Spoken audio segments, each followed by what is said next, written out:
Hello guys, કેમ છો બધા? આજે હું સવારમાં કેવી રીતના સૂતી હતી એને એવી જ રીતના સૂવું ગમે. અને પછી હું રેડી થઈ ગઈ હતી, ગાય આવી હતી બારીમાં તો ગાયને રોટલો આપી. મેં કીધું મમ્મી મને રોટલો આપો, તો ગાયને રોટલો આપી દીધો. પછી સ્કૂલેથી આવી અને સીધું જમવા, કેમ કે આવી ક્યાંકથી અને ભૂખ જ વધારે લાગે. તો પછી હું જમવા બેઠી ગઈ અને જો આ ઢીંગલી કેવી રીતના સરસ બેઠી છે.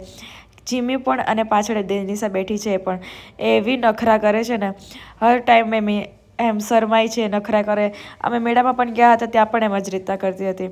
પછી અમે જો ફ્રૂટ સલાડ કટ કર્યું ભક્તિ માટે, પણ એને જો ખાધું નહીં. દીપિકા જો એટલે જે આ વ્લોગ જોતી હોય તો તેના પછી જો આ બંને અહીંયા ફૂટબોલ રમતા હતા, જ્યારે ગાર્ડન સમજી લીધું હોય, અને ફૂટબોલ રમતા રમતા મને માથે મારી દીધું હતું પાગલો. તેના પછી અમે જવા માટે રેડી થતા હતા. ક્યાં જવા માટે રેડી થતા હતા તમને બધાને ખબર જ હશે કે અત્યારે મેળો ચાલુ છે અહીંયા, સોમનાથ મેળો, કાર્તિક પૂર્ણિમાનો મેળો. તો બસ અમે ત્યાં જવા માટે રેડી થતા હતા. મમ્મી જોવા આવી હતી કે મારો આઉટફિટ કેવો છે, પણ પછી અમે કીધું કે ના, ચેન્જ કરવું જ પડશે, તો ચેન્જ કરી દીધો. અને આ બધા રેડી થતા હતા. થોડી હું લેટ રેડી થઈ અને પછી બધું જલ્દી ફટાફટ, જેટલી સ્પીડ આમાં ચાલે છે ને 2x સ્પીડ, એવી જ રીતના હું રેડી થઈ હતી.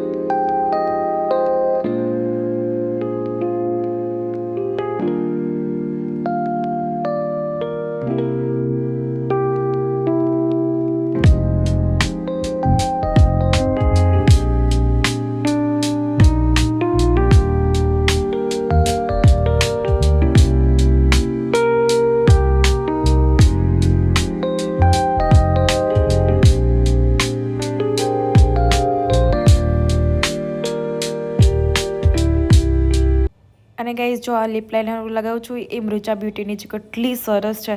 મેં એક લિપ ગ્લોસ અને લિપ લાઇનર મંગાવેલી હતી. એટલી સરસ છે ને, મેં દિવાળી પહેલાં મંગાવી હતી. 1000 રૂપીસની હતી. અગર તમને જોઈએ ગમે તે વેબસાઇટ પરથી મળી જશે, અને એમની વેબસાઇટ જ અલગ છે, મૃચા બ્યુટી કરીને. ત્યાંથી પણ તમે પરચેસ કરી શકો છો. તો જરૂરથી જરૂર, શાયદ તમને ઠીક લાગે તો કરજો. પછી મેં હેર કોમ કરી લીધો અને પછી હું રેડી થઈ ગઈ. આઉટફિટ ચેક આપી દીધો. મેં એની ઉપર પહેરેલું હતું. અને જો કેટલી સ્પીડમાં હું રેડી થાઉં છું, કારણ કે બધા મને ખીજાતા હતા. અને જો આ ટાઈપ કેટલી ક્યુટ છે ને. પછી અમે બંને બહેનોએ આઉટફિટ દેખાડી દીધો. અમે બધા ગયા હતા મેળામાં અમે પહેલા દિવસે ગયા હતા, પણ ત્યારે અમે રાઇડ્સને એવું કંઈ જોયું નહોતું. તો આજે અમે રાઇડ્સને એ સાઈડ અમે ગયા હતા. આ હીરોને જો લેવા હોય તો કહીશ, અહીંયા છે જ બધાના. આ ડોગી કેવા મસ્ત મસ્ત હાલે છે. ત્યારે પછી અમે ચકડોરમાં, મતલબ નાના નાના છોકરાઓને ગાડીમાં બેઠવું હતું, તો ત્યાં બેઠાડ્યા. પછી અમે નાસ્તો કર્યો, કારણ કે એ તો જરૂરી જ છે અમારો હર વખતે નાસ્તો. આના અવાજને જો આંગળી ચાટતી હતી ગંધારી.